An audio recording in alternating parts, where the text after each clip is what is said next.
अस्सलामुअलैकुम वरहमतुल्लाहि वबरकातुहू। लगदियो ते बेलियो ते सजनाओ वालो की हाल चाल है? तकड़े हो? तकड़िया रहना, परेशान नहीं होना। ते जनाब अज की जिहड़ी गल है ना वो बड़ी चंगी है ते सोहनी है। ते ये गल सुन के ते इंदे बारे को सबक भी सीखना है।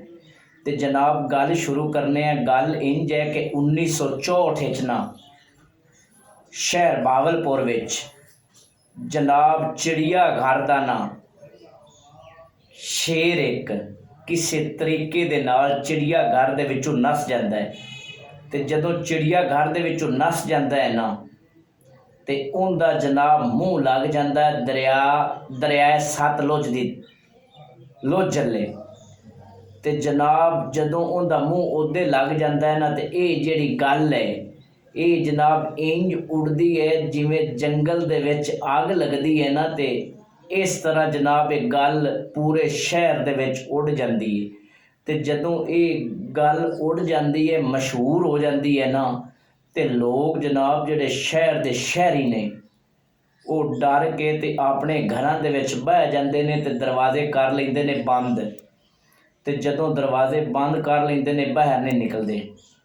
तो ये जनाब शेर की गल उड़दी उड़ांदी बावलपुर के जदों शाही महल दे विच पहुँचती है ना तो शाही महल दे विच जनाब जिहड़ा नवाब साहब होंदे ने उन्हां दा सीधा नाम है, जिहड़ा गवर्नर होंदा है ना उनका सीधा नाम है सर मुहम्मद सादक अब्बासी।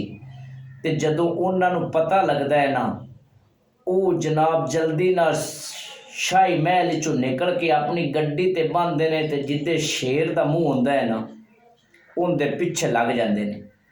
तो जदों उनके पिछे लग जाते हैं ना को थोड़ा दूर जाते हैं ना तो शेर नज़र आ जाता है। तो शेर के जनाब चंद देखना कदमां तो दूर जनाब कार की ब्रेक लाउंदे ने। तो जदों कार की ब्रेक लगती ना तो शेर पिछे मुड़ के वेखदा है। तो उदों जिहड़े नवाब साहब ने वो दरवाज़ा कार का खोल के ना गड्डी तो बाहर निकलते हैं तो शेर वेख लेंदा है तो नवाब साहब भी वेख लेंदे ने। तो फिर की होंदा है? फिर जनाब नवाब साहब चलते चलाते शेर के कोल पहुँचते हैं। तो पहुँच के ना तो गल की करते हैं? गल ये करते हैं शेर नूं अपनी सरैकी जबान दे विच कि तैनूं शर्म नहीं आई?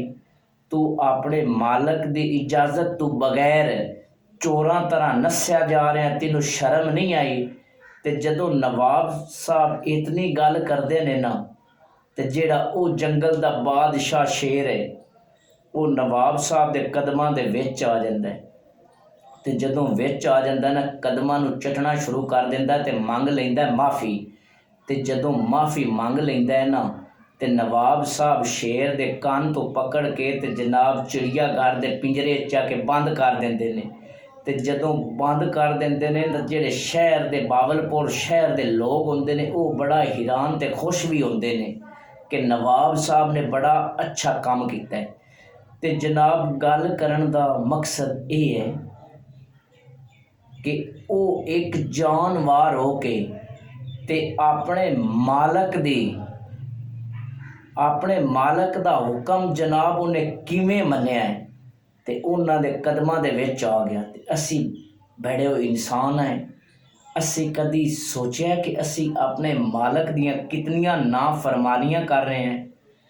जिहड़े मकसद वास्ते सानू साडे मालक ने खुदा दी ज़ात ने अल्लाह ताला ने दुनिया वास्ते दुनिया ते भेजा है उस मकसद नूं यार असी भुल गए हैं। तो सुनियो लगदियो हुण भी वापस आ जाओ, हाली भी कुछ नहीं बिगड़िया। हर बंदा नूं दौलत पैसा शोहरत पता नहीं की लेकिन अल्लाह ताला दी जिहड़ी ज़ात है तो जिहड़े अल्लाह ताला ने साडे ते हुक्म भेजे ने उन्हां नूं असीं मन नहीं रहे। तो दुनिया दे पिछे ते शैतान दे पिछे लग के पता नहीं की काम कीती जाने हैं। तो दोस्तों साडे नालों तो जानवर ही चंगा सी जिंदे शहूर नहीं होंदा, अकल नहीं होंदा, वो सोच नहीं सकता। तो उन्हें जनाब मालक दी कितनी गल मन्नी है लेकिन असी अपने रब दी अपने खुदा दी अल्लाह ताला ने ਜਿਹੜੇ ਮਕਸਦ ਵਾਸਤੇ ਸਾਨੂੰ ਭੇਜਿਆ ਤੇ ਜਿਹੜੇ ਹੁਕਮ ਸਾਡੇ ਤੇ ਨਾਜ਼ਲ ਕੀਤੇ ਨੇ ਉਹਨਾਂ ਨੂੰ ਯਾਰ ਅਸੀਂ ਮੰਨ ਹੀ ਨਹੀਂ ਰਹੇ। ਤੇ ਦੋਸਤੋ ਹੁਣ ਵੀ ਵਾਪਸ ਆ ਜਾਓ। ਮੇਰੇ ਦੋਸਤਾਂ ਤੇ ਬੇਲੀਆਂ ਨੂੰ ਅੱਲਾ ਖੁਸ਼ ਰੱਖੇ।